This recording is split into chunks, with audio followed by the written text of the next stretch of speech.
Buenas tardes. ¿Se oye? No se oye. Buenas tardes, ahora sí. Buenas tardes y bienvenidos a todos a este foro de encuentros interdisciplinares que celebramos mensualmente. En este curso venimos abordando diversos diálogos y debates en torno a materias diferentes. Europa, África e inmigración fue la primera que tratamos en este curso. Ámbitos más culturales como el cine en nuestro país o aspectos más ético-científicos como el último foro del mes pasado sobre inteligencia artificial. Siguiendo con el calendario anunciado al inicio de este curso, hoy procede tratar el relativo a los derechos humanos y libertad religiosa. Todos estos foros, como ya me habrán escuchado en alguna otra ocasión, están fundados en la idea de un diálogo respetuoso e intelectualmente estimulante y por ello se pretende siempre contar con invitados de absoluta referencia y máximo reconocimiento. A nuestro juicio, este aspecto es esencial, es absolutamente necesario que los dedicados al estudio, los expertos, los especialistas en las diversas materias, se les faciliten los foros adecuados para que se expresen y puedan seguir generando influencia en un entorno donde los parámetros comunicativos han cambiado, en muchas ocasiones virando hacia un puro entretenimiento, y basta con ver muchas veces los sumarios de nuestros telediarios o resumen de noticias de una radio.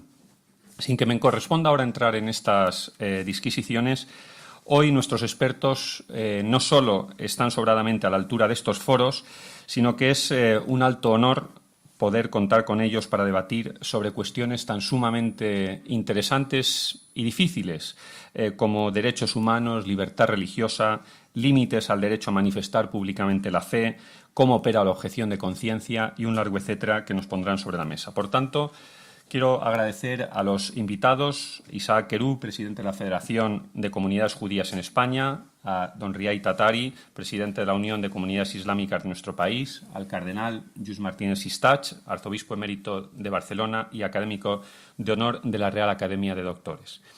Antes de dar la palabra a nuestro habitual y distinguido moderador de estos foros, Raúl Cancio, quisiera saludar muy especialmente al Foro Abraham para el diálogo interreligioso e intercultural que ha colaborado en este evento, así como agradecer su importante tarea de búsqueda de espacios de diálogo y amistad entre personas de diferentes religiones.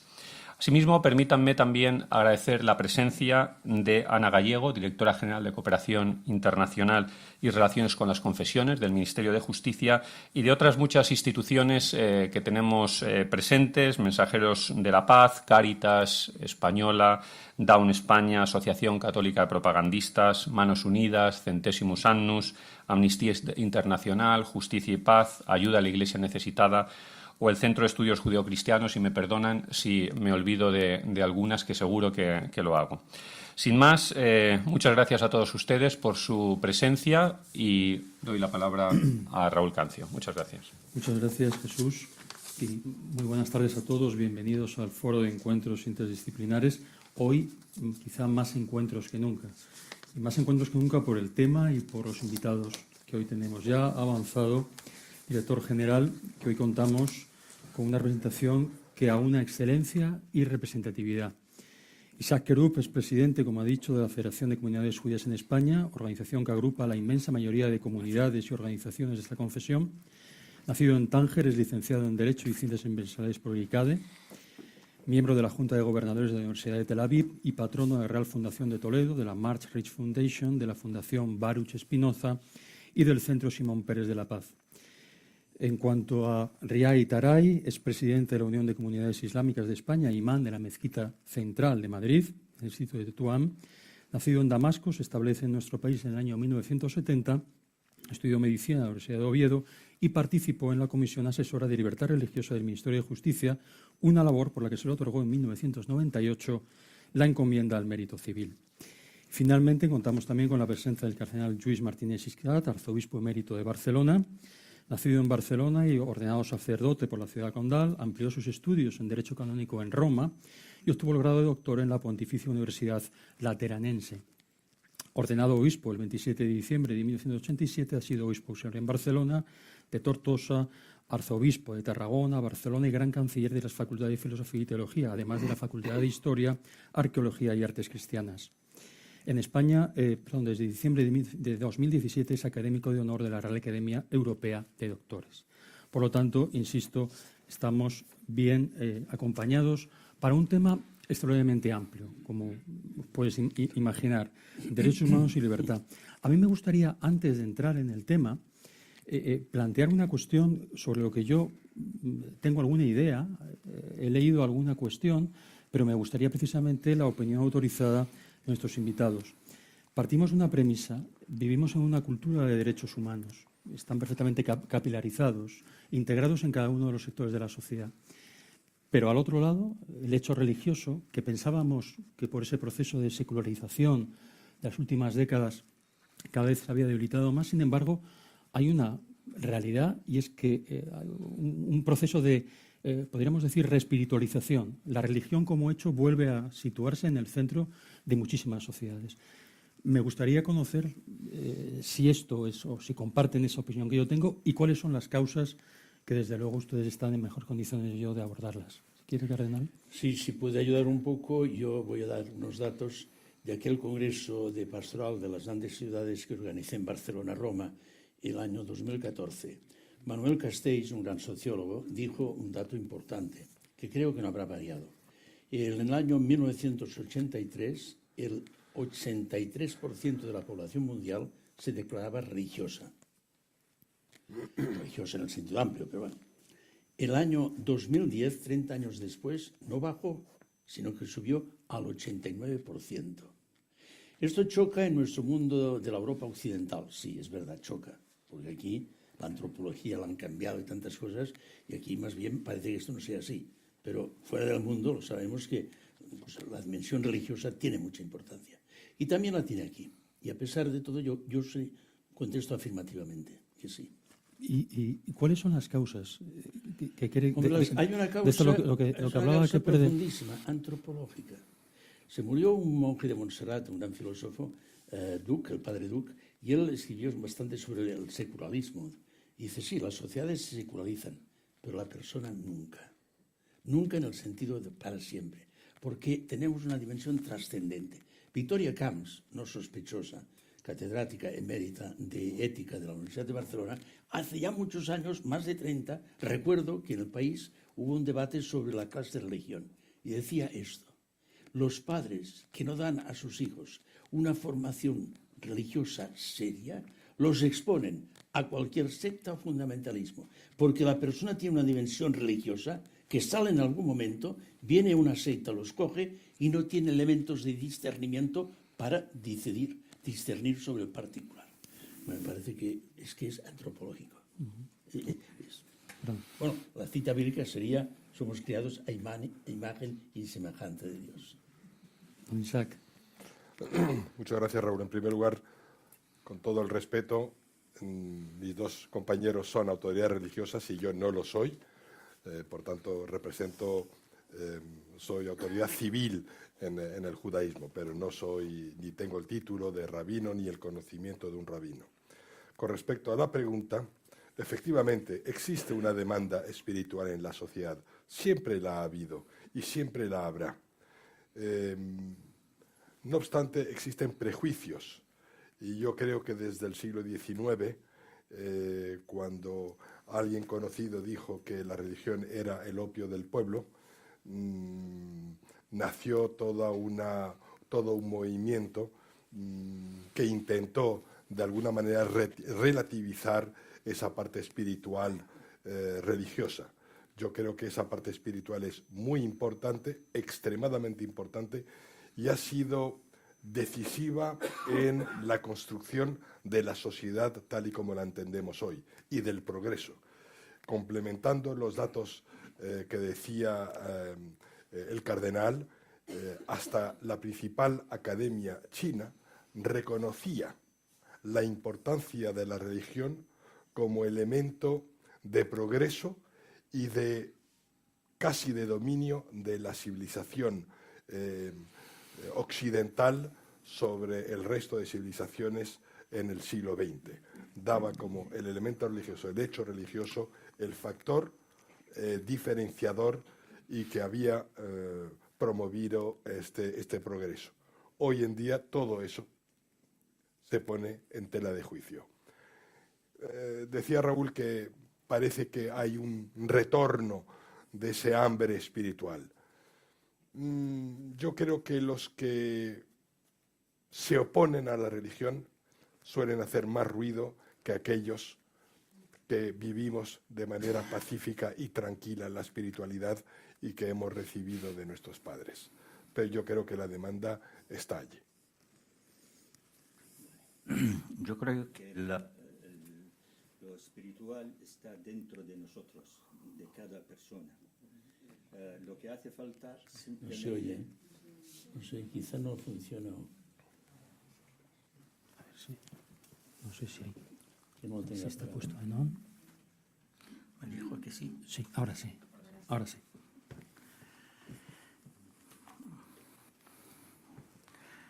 Bueno, yo creo que lo que iba diciendo respecto a lo espiritual lo tenemos dentro de cada uno. Ahora, ¿cómo se manifiesta? Lo que tenemos ahora en el siglo XXI creo que es un siglo de religiosidad, de manifestar la religiosidad, por dos motivos. Por la globalización que estamos teniendo, la globalización tiene bastante cosas contradictorias, pero una de las ventajas de la globalización es el conocimiento mutuo de las religiones y empezar a conocerse mutuamente. Este conocimiento conduce inmediatamente a elevar, en vez de dejarlo dentro, implícito, el carácter espiritual, ya se manifiesta y se atreve a manifestarlo. Segundo, a pesar de que también hay posturas negativas, las redes sociales y la información, prácticamente el boom informativo que tenemos, yo creo que ya todo el mundo ya sabe algo y está cada día, desde pequeño, está ya con una tormenta de ideas, de pensamientos, y esto yo creo que conducirá a la necesidad imperante, la que tiene dentro, de manifestar su religiosidad. Tenemos entonces claro que tanto derechos humanos como religión ahora mismo están plenamente integradas en nuestra sociedad. Si avanzamos más e intentamos una resignificación de los derechos humanos, partimos de una idea de conflicto. Tradicionalmente ha habido un conflicto entre derechos humanos y religiosidad, de un carácter amplio, y yo creo que desde el propio definición del origen de los derechos humanos. Yo me he tomado la molestia de reseñar tres frases, yo creo que paradigmáticas de cada una de estas confesionalidades, que nos pueden llevar a la idea de que el origen de los derechos humanos está en la propia religión.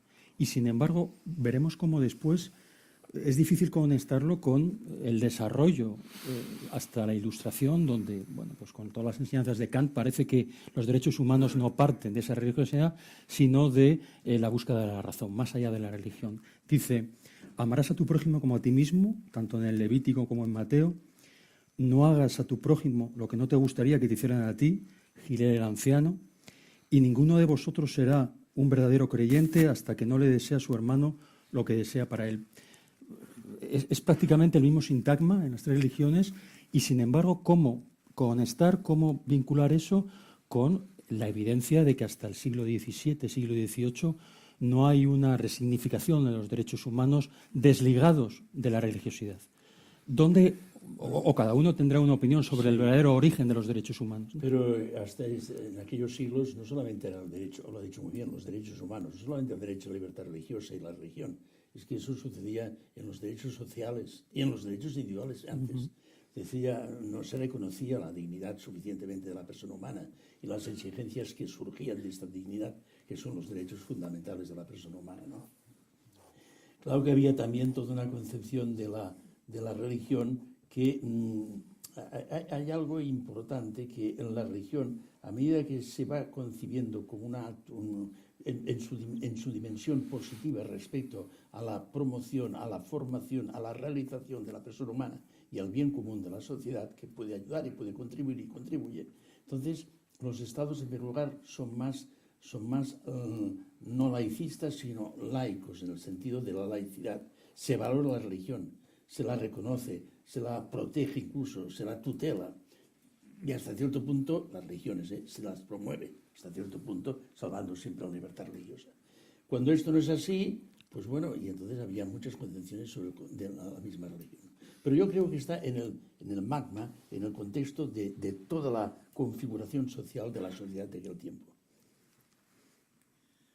Bueno, respecto a los derechos humanos, me gustaría destacar un punto muy importante. El relator de la declaración fue Charles Malik, que es un libanés cristiano. Sin embargo, está empapado de la cultura del entorno, es decir, la cultura musulmana. Y prácticamente porque un español, un andaluz, como el imam Shatibi, ha puesto un tratado, prácticamente es el tratado básico de los derechos humanos, diciendo que toda la ley islámica, en ese sentido, tiene que proteger primero la religión o la creencia. No es la religión islámica nada más, sino de todos. Ahora puedo detallarlo.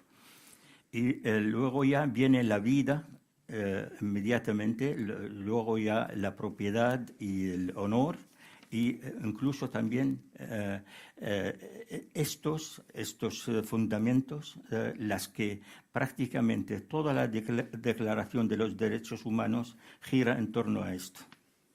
Ahora, no habrá problemas entre una declaración de la libertad religiosa prácticamente porque es la fuente de todos los derechos. Si no tenemos presente el derecho a la creencia, el derecho a la religión, no tenemos ningún derecho. Isaac. No hay contradicción entre los derechos humanos y los 10 mandamientos. Yo creo que los derechos humanos y la Declaración Universal de los Derechos Humanos son lo que son porque se basan precisamente en los 10 mandamientos que son comunes a todas las religiones monoteístas. Otra cosa es la praxis religiosa. Y yo creo que podemos contestar a tu pregunta cuando echamos una mirada atrás o alrededor y vemos aquellos estados que han querido expulsar a Dios y a la religión de la vida pública y por qué lo han sustituido. Y entonces entenderemos quién expulsa a la religión, quién considera la religión contraria o diferente a los derechos humanos, las tiranías.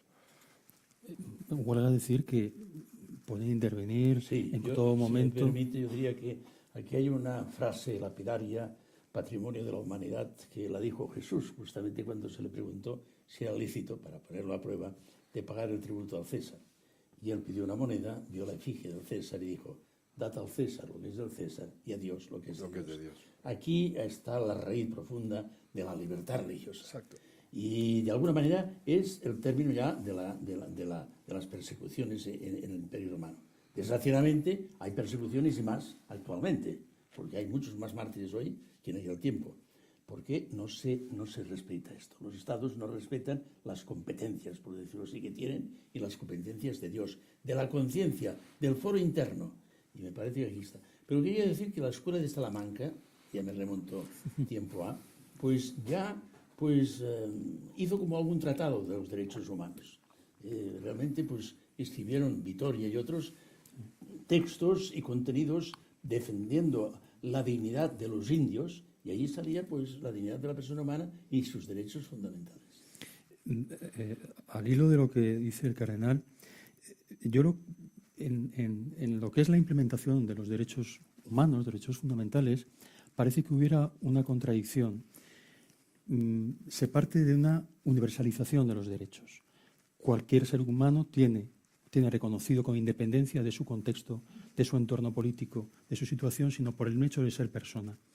Esa universalización parece que es difícil de encajar a la hora de positivizar esos derechos, porque precisamente ese descenso de ese derecho fundamental a una positivación determinada, ya sea desde el punto de vista religioso como desde el punto de vista estatal, es complicado. ¿Cómo reducir, cómo sintetizar ese derecho universal con independencia de tu entorno a la hora de positivizarlo en una norma, que se le reconozca efectivamente? Y eso es uno de los grandes problemas, no solo desde el punto de vista del positivismo jurídico, sino también de la religión. Es decir, cómo defender, cómo amparar a ese ciudadano que, por el mero hecho de ser persona, tiene derecho, cómo sintetizarlo, cómo acrisolar ese derecho positivamente. Tiene dos aspectos. El aspecto de limitar los derechos humanos a unos cuantos y de ampliar los derechos humanos a muchas cosas que no son derechos humanos. La cognoscibilidad del derecho de los derechos humanos es muy importante, ¿no? Pero realmente esto sí es así, ¿no? Pero, no sé, vayan diciendo los demás. No, evidentemente, en pleno siglo XX-XXI, cuando hablamos de derechos humanos parece que lo tenemos claro. Cuando hablamos de derecho religioso en el seno de la sociedad, quizá lo tenemos menos claro. ¿Por qué? Porque nos encontramos con ese conflicto de la confesionalidad o aconfesionalidad del Estado. Yo creo, francamente, y de acuerdo con estas leyes, el Estado debe ser aconfesional y la religión un derecho que es innata y que va con la persona, que va con el individuo. Y mientras eso se pueda respetar y se puedan respetar aquellas religiones que conocemos, yo creo que no tendremos nunca ningún conflicto. Lo que pasa es que el conflicto surge cuando realmente también se quiere expulsar eso de la órbita individual. No, Ray. Desde la perspectiva islámica, estoy aquí para hablar de la perspectiva islámica. La perspectiva islámica en el mismísimo Corán reconoce a las demás religiones, es decir, al judaísmo y son la gente del libro. La gente del libro, prácticamente lo que estamos haciendo es convivir. Siempre los musulmanes han convivido con las demás religiones y no se ha interrumpido esta convivencia nunca. Hasta incluso, por ejemplo, cuando los musulmanes estaban con otras religiones, como el hinduismo, por ejemplo, o las religiones orientales, los ulemas musulmanes también han decidido conjuntamente que estas religiones se puede también tratarlas como si fuesen de gente del libro, es decir, de tratamiento. ¿Por qué? Porque el origen de cada religión debería ser un origen profético, es decir, mandado del mismísimo Dios, porque el Corán lo manifiesta de esta forma, que no hubo ni una tribu ni una nación sin tener su propio profeta, que predicaba lo mismo. Por lo tanto, yo creo que ¿en qué pecamos? Porque no había un diálogo. En varios puntos en el mundo prácticamente no había el diálogo, mientras que en las sociedades islámicas lo que había es una convivencia natural, no a través de una ley de libertad religiosa. Sí, es una convivencia totalmente natural porque los musulmanes saben tratar a los demás.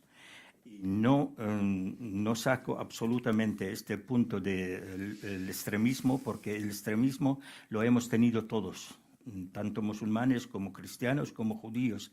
Y la mayoría aplastante luchó en contra del extremismo suyo antes de luchar en contra de otros. Creo que lo más importante destacar ahora que hace falta revivir el diálogo. El diálogo no puede ser simplemente de creencias, puede ser también el diálogo del conocimiento mutuo, de conocerte, y así cuando estoy cerca de ti puedo presentarme y saber qué es lo que piensas y tú sabrás en qué pienso yo. Y especialmente nosotros estamos a favor del trabajo de cooperación, trabajar juntos, porque el trabajo conjunto te hace valer tanto para ti como para los demás. Y en defensa, por ejemplo, de los derechos humanos, que es una labor que todas las religiones está a favor de defenderlos, está a favor de proteger la tierra, no dañar la tierra para ser egoístas nosotros y dejar nuestros hijos y nietos sin riqueza de la tierra. Ejemplos.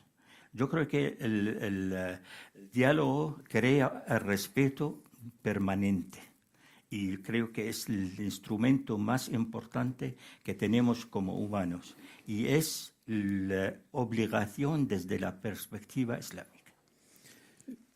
No sé si iba a decir... No, quizá en la pregunta que hacía al principio está también la cuestión de la fundamentación de los derechos humanos, ¿no? Claro, la fundamentación, nosotros, en general, vaya, lo mismo, la Declaración Universal de Derechos Humanos es la dignidad de la persona humana. Y es importantísima. Pero, desgraciadamente, se burla, se conculca muchas veces, ¿no? Entre un hombre y un hombre, entre una mujer y mujer, cero. Por lo tanto, se puede conculcar con la fuerza, etcétera, ¿no? Entonces, si hay un fundamento más, que añada algo a este fundamento, claro, para las religiones, no sé si todas, pero algunas sí, como sabemos, que es que si Dios ha creado la persona humana, entonces no toca solamente a la persona, que ya es muchísimo, tocando, maltratando a la persona, no reconociendo sus derechos humanos, estás tocando a Dios. Y claro, es un elemento más, es un fundamento más sólido todavía para respetar, que ya cuesta, los derechos humanos. En relación con lo que dice de la fundamentación, y siguiendo a Norberto Bobbio, quizá no sería el momento de trasladar el debate de la fundamentación de los derechos humanos a la protección de los derechos humanos. Es decir, no sé, Isaac, dar un paso más, no preocuparse tanto de dónde ubicamos la base, sino los mecanismos o los rudimentos para protegerlo efectivamente. Bueno, desde luego, como dice el cardenal, el fundamento de los derechos humanos, en primer lugar, es la propia vida y por ende, la dignidad humana, ¿no? Pero, en cualquier caso, en primer lugar, la vida misma. Y yo creo que eso lo compartimos todas las religiones. Otra cosa es que tomemos en consideración también que muchas veces estas religiones han estado en el origen de mucha violencia y mucho enfrentamiento. Ha habido pensamientos extremistas que se han impuesto muchas veces en el seno de las religiones y la historia de la humanidad está llena de conflictos y de guerras producidas por las religiones. A tu pregunta, Raúl, nosotros yo creo que desde el punto de vista judío siempre a lo largo de los últimos 3000 años, ahí donde hemos estado, hemos defendido la dignidad del hombre, el valor de la vida y el derecho de conciencia, la libertad de conciencia. ¿Por qué? Porque eso a una minoría como nosotros, que hemos vivido la mayor parte de nuestra historia en el seno de otras sociedades, en la diáspora, es lo único que nos podía permitir ejercer nuestra religión. A tu pregunta, ¿cómo se hace esto? Pues eso se ha hecho muy tarde, se ha tardado mucho y todavía hoy en día no siempre es tan evidente, ¿no? Pero vamos, lo que no es evidente para nosotros tampoco es tan evidente para otras religiones. No en todas partes se es libre hoy en día de ejercer esa religión. Y yo creo que esa es una batalla que hemos de ser capaces de dar mediante, por supuesto, como decía Riay, el diálogo. Pero que nos queda mucho por andar. Desde luego, pero fíjense, cada uno en su confesión parece que hay algo contraintuitivo a la hora del desarrollo de los derechos humanos y es, en cada una de las religiones hay una profunda jerarquización del ser humano en cada una de las confesiones. Me explico. Se habla del creyente y del no creyente. Seguro que sabe muchísimo mejor que yo la tesis agustiniana de los no creyentes cuando dice que el error no tiene derechos. Parece como que está dejando fuera al que no es creyente, ¿no? Y por otra parte también hay una suerte de jerarquización interna en el sentido, bueno, también ese sintagma clásico del pastor y el rebaño, ¿Cómo se articula esa especie de extensión de los derechos humanos cuando parece que dentro de cada cuerpo religioso hay un profundo pozo jerárquico, dependiendo de si eres no creyente, si eres creyente, si formas parte de la élite de la institución, si no lo eres? A nivel, diríamos, de los cristianos, deberíamos seguir las palabras que ya dijo Jesús, que no ha venido a ser servidos, sino a servir. Y lo que el Papa Francisco nos dijo en el motivo de los 50 años de la celebración de la Constitución del Sínodo de los Obispos, que la pirámide se ha invertido. La jerarquía está abajo y el pueblo está arriba. Entonces la jerarquía tiene que servir. Y dijo otra cosa, los ministros son pequeños, son pequeños y por tanto no son tan importantes. Bueno, esto me parece que puede ayudarnos. Pero es un cambio, una conversión. Y me parece que aquí hay todo un problema de conversión. No solamente a nivel religioso, sino también a nivel humano, a nivel cultural. Es toda una cultura. Pues hay delitos que se están haciendo en culturas o en pueblos y que pasan de generación en generación, porque es una cuestión cultural, que hay que cambiarla, pero esto cuesta mucho. No es fácil, pero sí. El judaísmo no, de acuerdo con la Torá, no establece diferencia ni jerarquización entre creyentes y no creyentes. Dios vela por todos por igual y todos son iguales ante los ojos de Dios, ¿no?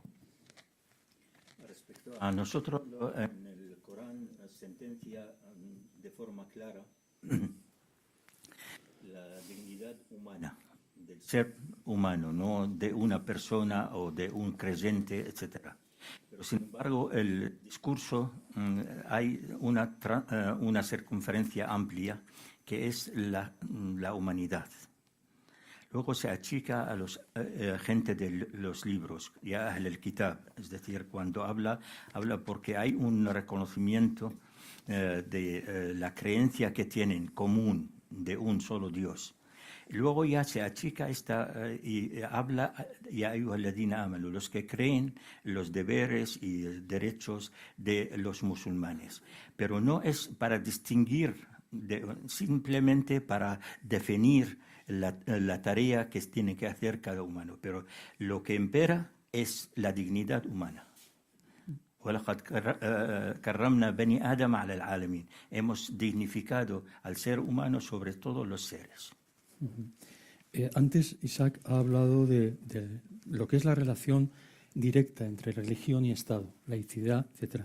No podemos perder la oportunidad de que está aquí la directora general para recordar lo que dice nuestra Constitución en relación con esta cuestión. Dice el artículo 16.3, ninguna confesión tendrá carácter estatal.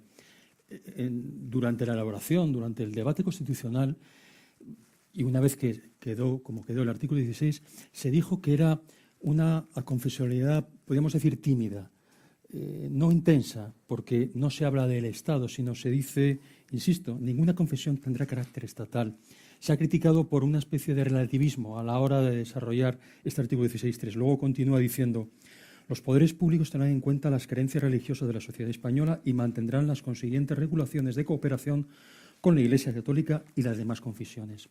Dos cuestiones quiero plantear. La primera, si consideran que en el ordenamiento jurídico español esa confesionalidad, que desde mi punto de vista no podemos decir que no es especialmente intensa, se cumple efectivamente, y en segundo lugar, directamente relacionado, y esto concierne tanto a don Isaac como a don Efraín, si esa referencia a la Iglesia Católica desde su experiencia vital en nuestro país ha supuesto una diferencia de trato por parte del Estado a esas otras confesiones que no se identifican como se identifica a la Iglesia Católica.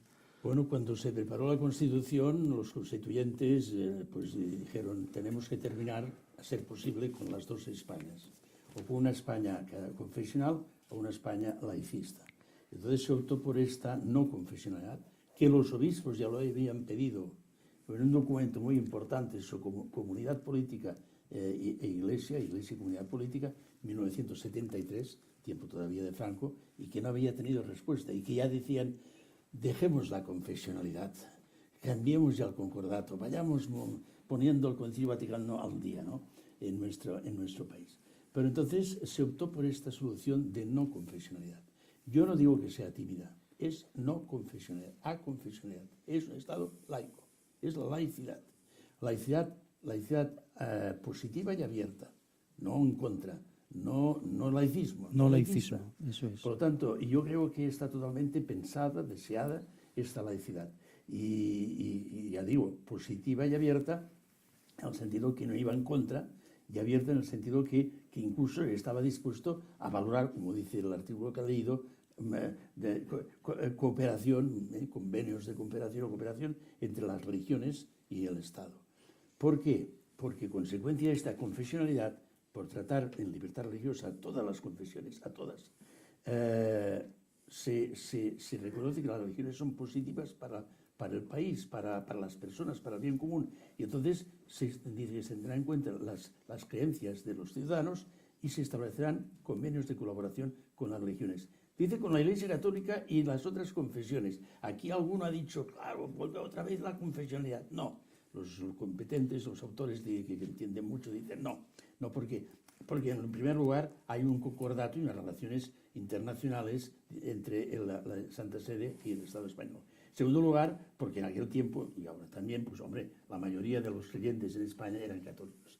Pero no, sino que la misma relación que tiene que tener con la nación católica, la tiene que tener con las otras confesiones. Es como un criterio de igualdad y de comparación.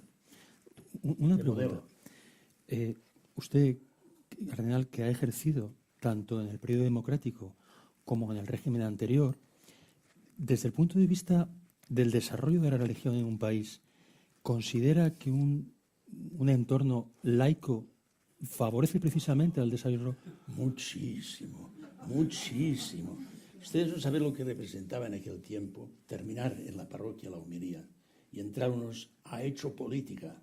Es un cobarde. Esto se politizaba y no había libertad. Y además la Iglesia pide libertad. La Iglesia, las religiones pedimos libertad. Y eso es lo más importante. Hay un número muy importante de la Declaración de Libertad Humana del Concilio Vaticano II, dice, en donde de hecho y derecho, en la práctica y en teoría, se reconozca la libertad religiosa a la Iglesia, no se quiere otra situación. Ya no necesitamos nada más. Es suficiente. Ahora, claro, conseguir esto al 100% no es fácil, porque sabemos que entonces entran ya la concretización. Pero yo pienso que sí, que es mucho mejor, es mucho mejor. Y además lo otro pasa factura, que yo creo que la estamos pagando todavía un poquitín. Bueno, yo creo que España vive el mejor momento de toda su historia. Yo creo que la Constitución del 78 consagra por primera vez y de verdad el principio de libertad religiosa. Los judíos estamos encantados con la Constitución del 78. La Constitución del 78 y el legislador que hace esta Constitución no niega el hecho religioso, pero sí hace del Estado español un Estado aconfesional. Hemos discutido muchas veces con Ana y con sus predecesores la referencia a la Iglesia Católica. Desde luego a nosotros nunca nos ha molestado. Es un hecho que la mayoría inmensa de la población española es católica y por tanto podemos entenderlo. Y además nosotros nunca nos metemos con nadie en la medida que se respete el derecho de conciencia y podamos ejercer nuestra religión en paz y en libertad. Bueno, yo creo que la Constitución española del 78 ha dado un paso importante, no para España nada más, para Europa entera. Creo que el hecho... Creo que volvemos a Sí, tener oye, me parece. un problema. Ahora sí, ahora sí. Sí. Ahora. El hecho de tener la confesionalidad positiva respecto a la religión nos ha ayudado a llegar hasta incluso a firmar acuerdos de cooperación con el Estado. Esto quiere decir... No funciona. Segundo movimiento. Sí. Le van a dar un micrófono por si sube.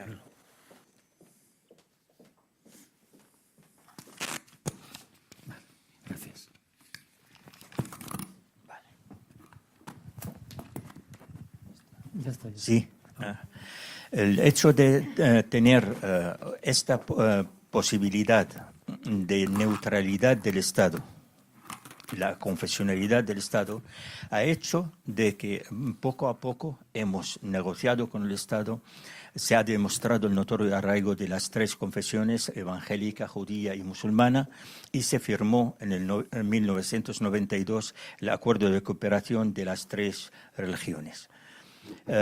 Ahora la aplicación, claro, por supuesto, la Iglesia Católica es mayoritaria y no podemos.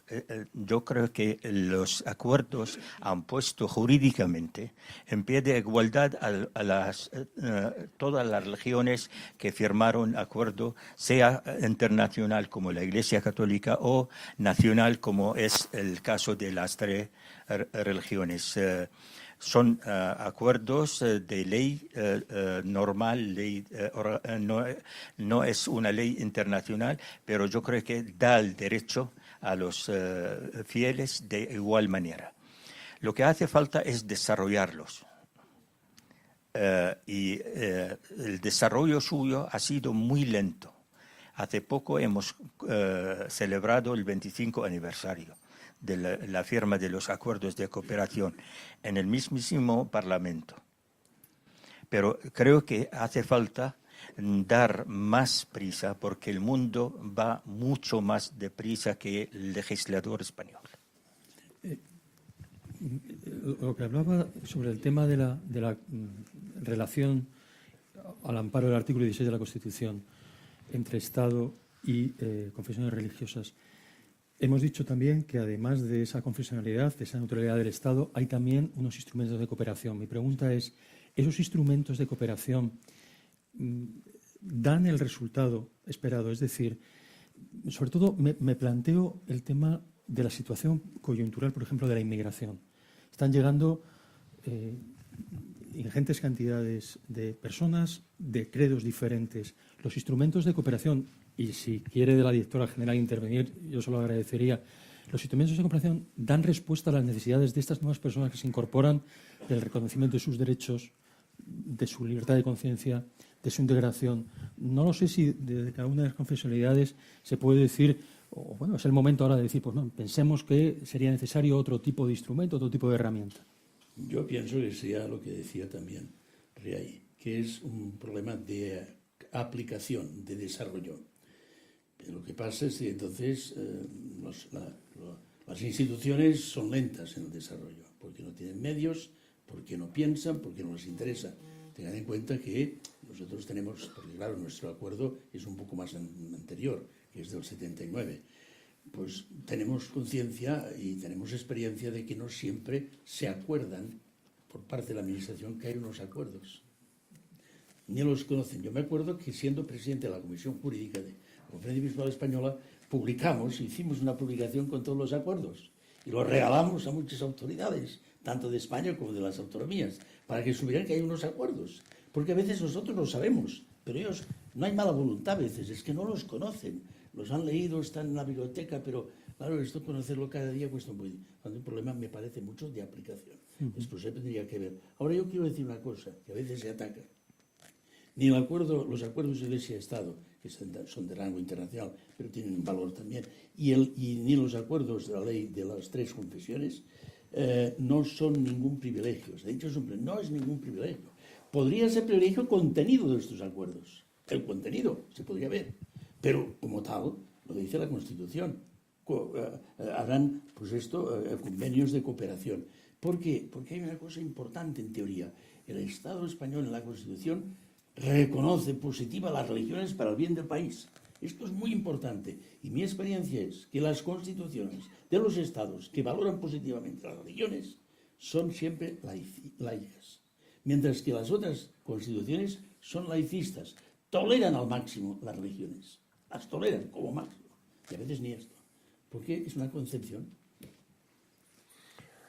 En cuanto a tu pregunta de los instrumentos, desde luego, como bien decía Riay, existen los convenios firmados con el Estado.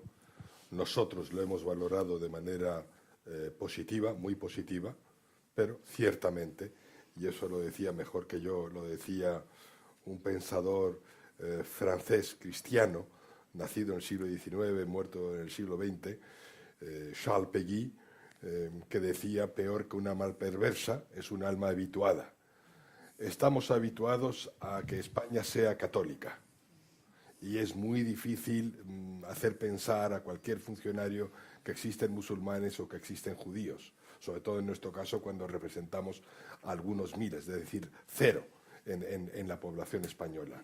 Entonces, es verdad que chocamos con la ignorancia, es verdad que chocamos con la inoperancia y es verdad que chocamos con los prejuicios. Yo diría esto, ¿no? Que también nosotros, o sea, no son exclusivos para ustedes. Es que no lo conocen o no les interesa, o es de rango inferior. Pues si ustedes chocan con ello...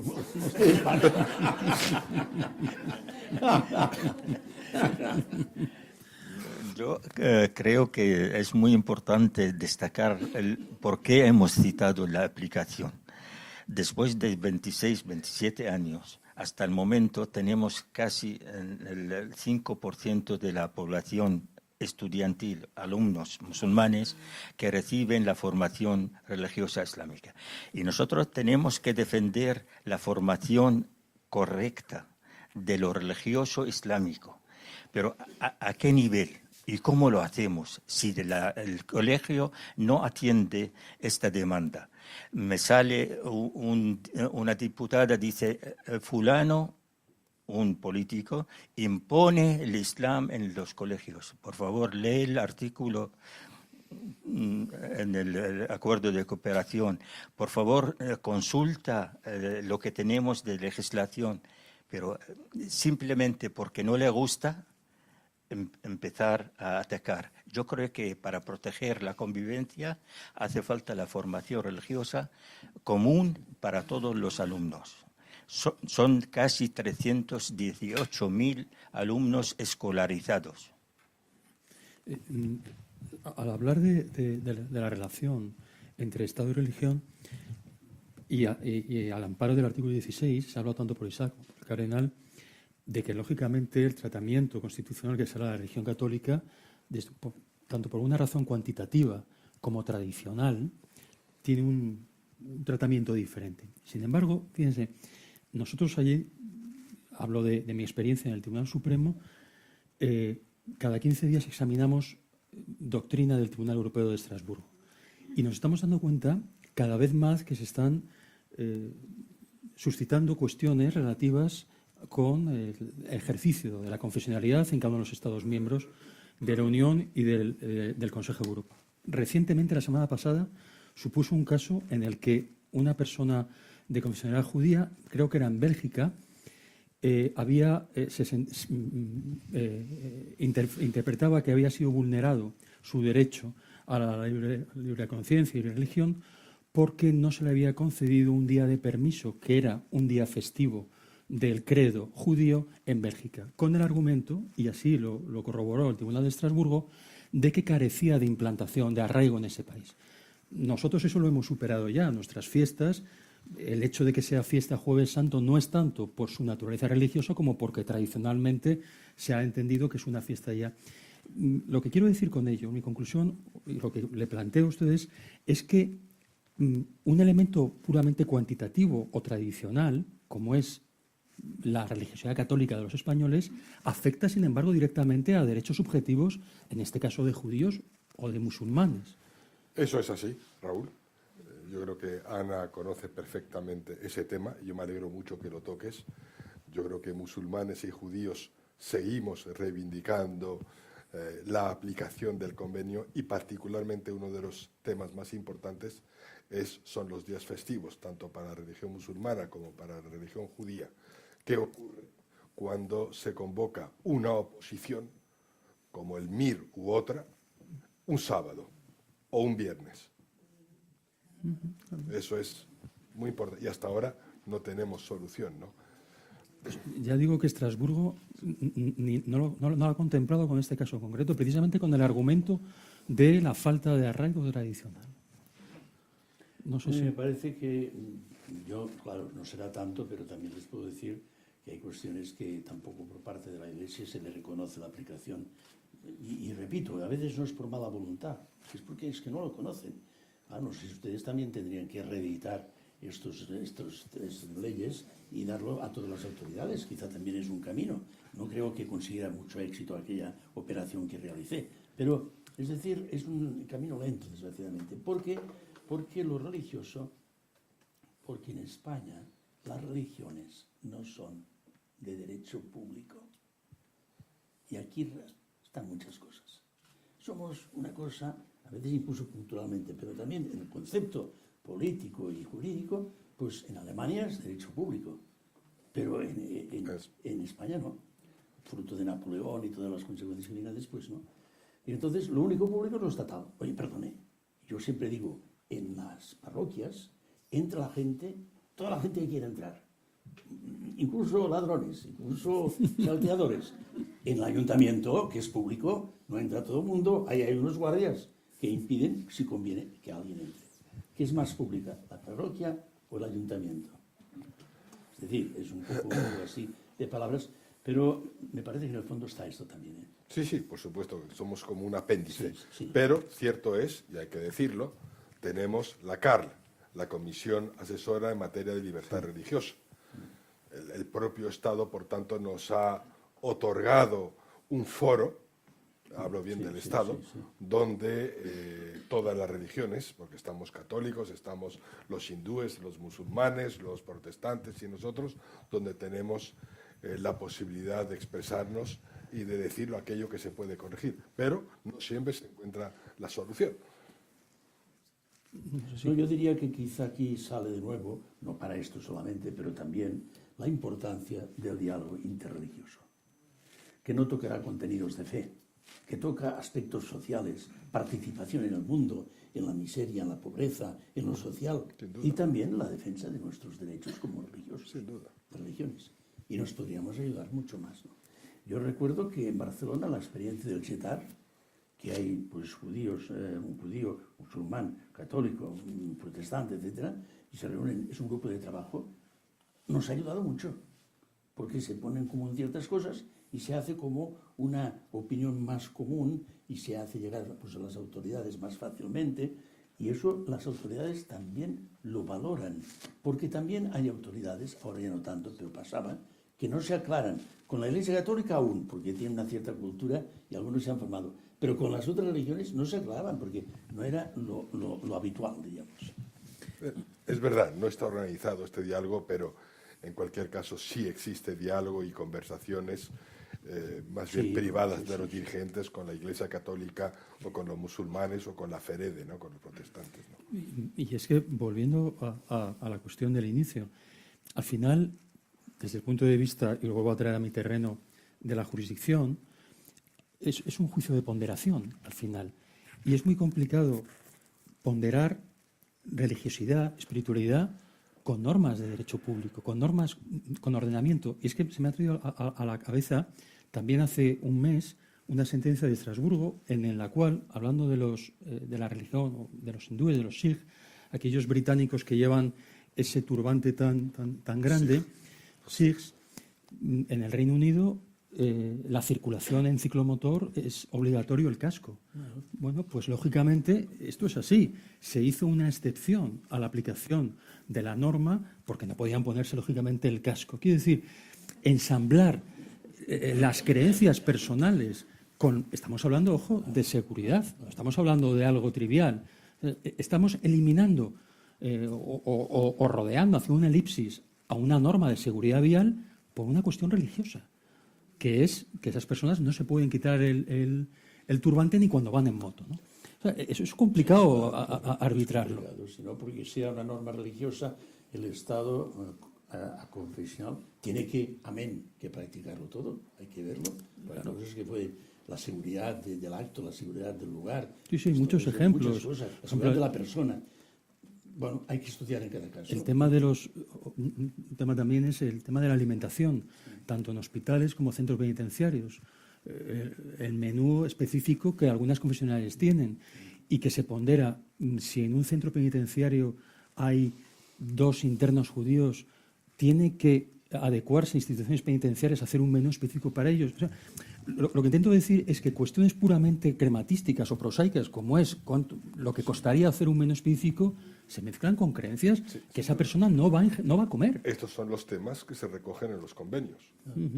Está el tema de la matanza de animales, o el tema de la alimentación, o el tema de la asistencia en los hospitales o en los cuarteles militares. Estos son precisamente. De todas maneras, volviendo a tu pregunta sobre la importancia de esos instrumentos, es decir, y bien decía el cardenal, no somos entidad de derecho público, sino de derecho privado, somos como un apéndice, y eso donde mejor se refleja es en el presupuesto albergado en los presupuestos generales del Estado para las religiones, que son realmente insignificantes, ¿no? No sé si la directora quería decir algo con respecto, como hemos tratado muchos temas. ¿Se deja un micrófono, por favor?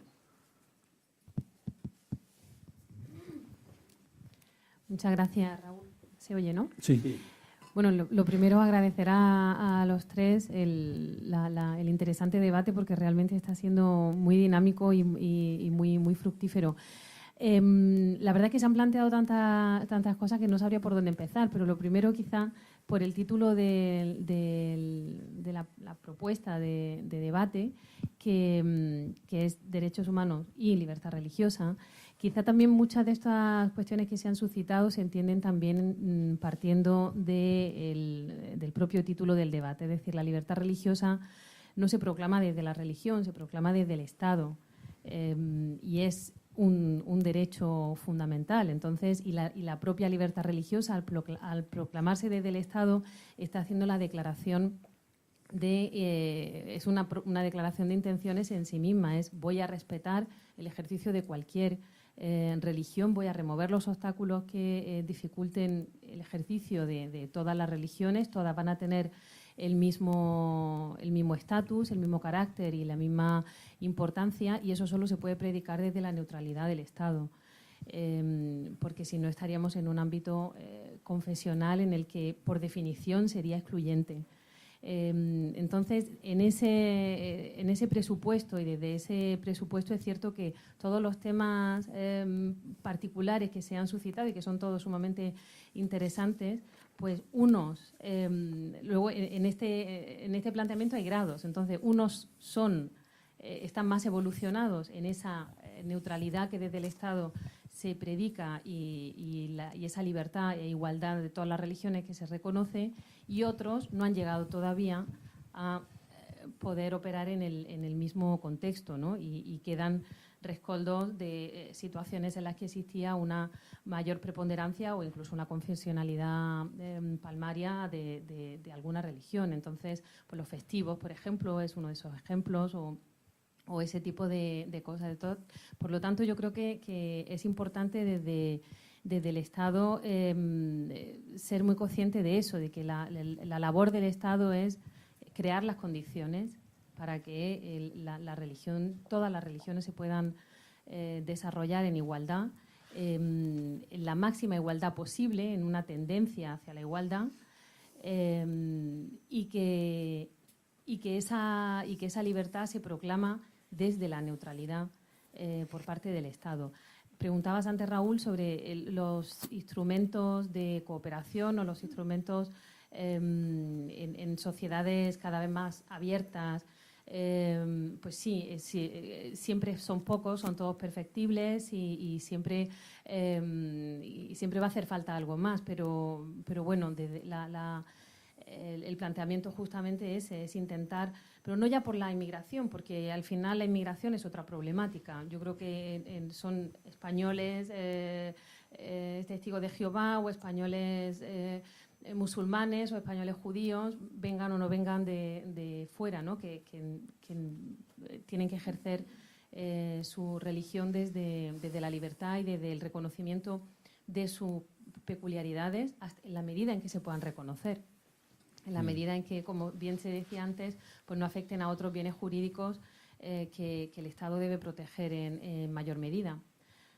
Muchas gracias, Ana. No sé si alguien, seguro que habrá alguna cuestión.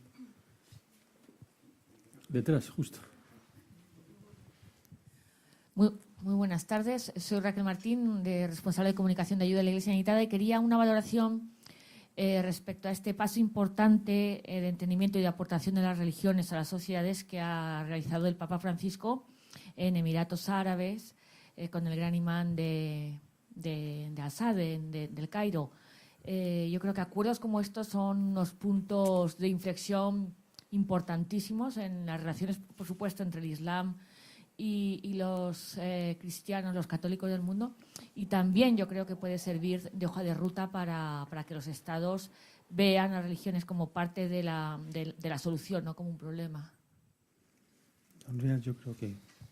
Sí, yo no lo he leído todavía, de verdad. Yo lo pedí al texto, pero creo que tiene un contenido bastante favorable a la convivencia. Y aprovecho también para decir también que aquí hemos trabajado mucho los musulmanes con la Iglesia Católica en la materia de la migración y estamos intentando, yo lo digo seriamente, sin el acuerdo común entre los representantes religiosos no hemos logrado la firma del acuerdo de cooperación del 92. Ha sido a través de la Comisión Asesora de Libertad Religiosa esta colaboración con todos, y especialmente la Iglesia Católica, la que condujo a aceptar estos acuerdos y firmarlos. Y creo que nos toca a nosotros valer más también de este diálogo entre nosotros y presentarlo de forma común al Estado. Y como bien dijo el cardenal, respecto al Jeter, ahí están haciendo una labor porque están trabajando juntos en esta materia. Y nosotros yo creo que tenemos que hacerlo igual y brindarlo al Estado.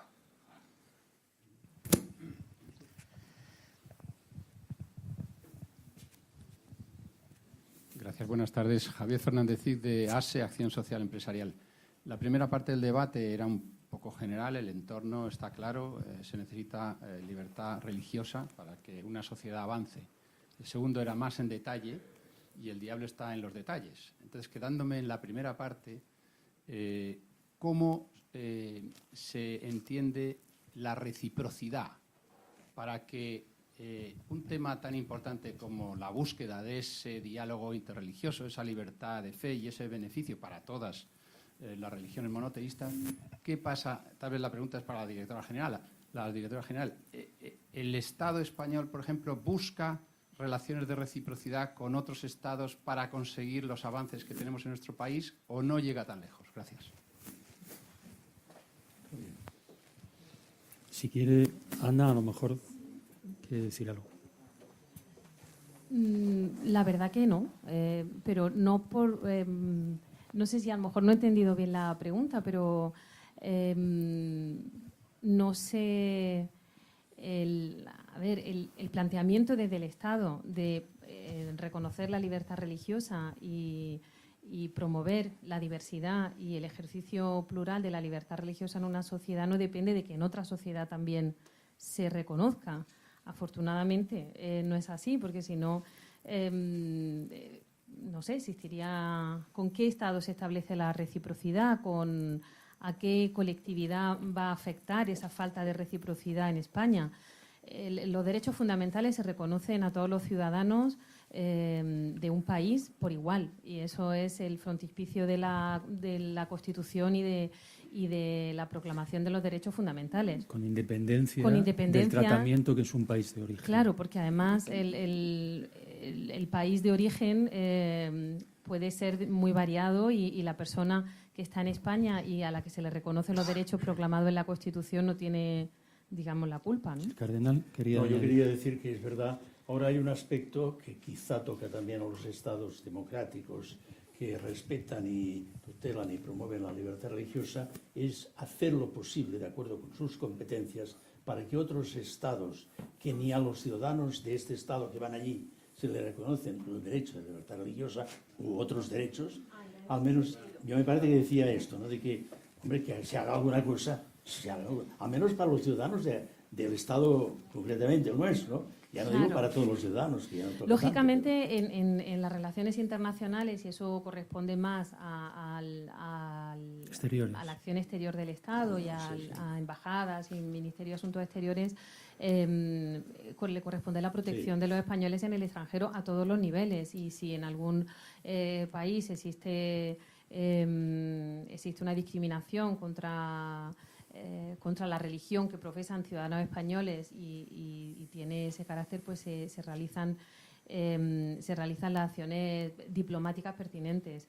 Pero incluso en países que lleven a cabo una persecución contra algún grupo concreto, contra alguna religión en concreto, también se denuncia esta situación. No es exclusivamente una cuestión de protección de españoles en el extranjero, que también y además. Pero bueno, no se condiciona a la reciprocidad, a lo mejor lo he entendido de forma muy estricta, no se condiciona a la reciprocidad, sino a una acción positiva en favor del respeto a la libertad religiosa por parte de otros estados. Gracias. Me han pedido que me levante, así que me voy a levantar, con permiso. Yo soy Amanda Figueras, soy parte del Foro Abraham para el Diálogo Interreligioso. Aquí hay algunos miembros más del foro. Estamos muy contentos por la acogida del evento, por supuesto, por la magnífica organización por parte de la Fundación y por las interesantes aportaciones que han hecho los tres ponentes y el moderador. También estoy personalmente muy contenta porque se ha hablado mucho de diálogo y eso es en lo que nosotros intentamos trabajar, en el diálogo interreligioso.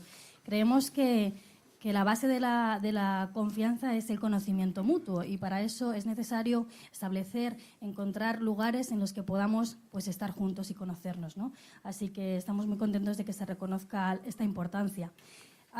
Voy a lanzar una pregunta al aire. Al final del debate se ha hablado mucho de esa falta de aplicación de los acuerdos con las religiones minoritarias. Solo quería saber cuáles serían las prioridades que tendrían, o sea, en su opinión, cuáles son las cosas más prioritarias que habría que trabajar más. Y luego, ya si nos quieren dar alguna sugerencia sobre de qué manera seguir trabajando en el diálogo interreligioso y, sobre todo, de qué manera salir de los espacios en los que, bueno, encontramos a gente convencida de esta importancia y llegar a la gente en la que todavía no está tan convencida de la importancia del diálogo. Si tienen alguna sugerencia para nosotros, pues encantada. Muchas gracias. Don Isaac, si quiere. Bueno, me encanta que se exprese así la representante del Foro Abraham. Nosotros, desde luego, también somos partidarios del diálogo y lo mantenemos abierto siempre con todos aquellos que quieren mantener el diálogo. Y siempre estaremos abiertos a una convivencia pacífica. En cuanto a la aplicación de los convenios, yo creo que el Estado español y los sucesivos gobiernos democráticos han hecho lo que han podido. Nosotros querríamos que fueran dotados económicamente de una manera más sustancial y, sobre todo, lo que creemos que falta todavía es quizá información a nivel de la población y de los funcionarios sobre el arraigo de las religiones minoritarias. Y luego, bueno, pues hay detalles como el que mencionábamos antes sobre los días festivos que se convocan exámenes o el tema de la asistencia a personas o a ciudadanos de religión diferente en los hospitales o en los cuarteles militares, etcétera. Eso es. Sí, respecto a las prioridades que tenemos nosotros, especialmente la enseñanza religiosa islámica. ¿Por qué? Porque para dotar a los chicos y chicas en los colegios de una formación sólida de lo religioso. Si no, van a caer en manos de no deseamos que caigan en ellos, de verdad. Esto esencialmente, y estamos buscando, bueno, ha sido los 2 últimos años una conquista muy buena al respecto, porque la primera vez Extremadura, La Rioja, Castilla y León, Castilla-La Mancha empezaron a impartir, no todo pero sí empezaron a impartir la enseñanza religiosa islámica. Hay dos casos también respecto al día, dos fiestas nuestras. Una de ellas ya se celebran como día, fiesta nacional en la ciudad. A nivel de la ciudad de Ceuta y Melilla es la fiesta del sacrificio. Este es el segundo año que lo van a hacer y creo que es un avance muy importante que se puede aplicar especialmente en donde hay más concentración musulmana, para sentirse arropados también y que la gente, los demás, se sienten también que están conjuntamente viven con ciudadanos musulmanes, en Murcia especialmente, por ejemplo, en Almería, en estas zonas donde la concentración de la población musulmana es bastante importante. Hemos hecho un proyecto a nivel de la Comunidad de Madrid para aplicar todo, absolutamente todo el articulado del convenio. Hemos logrado casi el 60% de la aplicación. Hemos firmado con la Comunidad de Madrid un convenio para hospitales, tenemos el de instituciones penitenciarias, estamos trabajando con los centros de menores, ahora de los menores no acompañados estamos haciendo el trabajo con ellos también y estamos haciendo un barrido de todo lo que podemos hacer y también servir a la sociedad de la forma más adecuada desde la perspectiva religiosa. ¿Alguna pregunta más? Señora.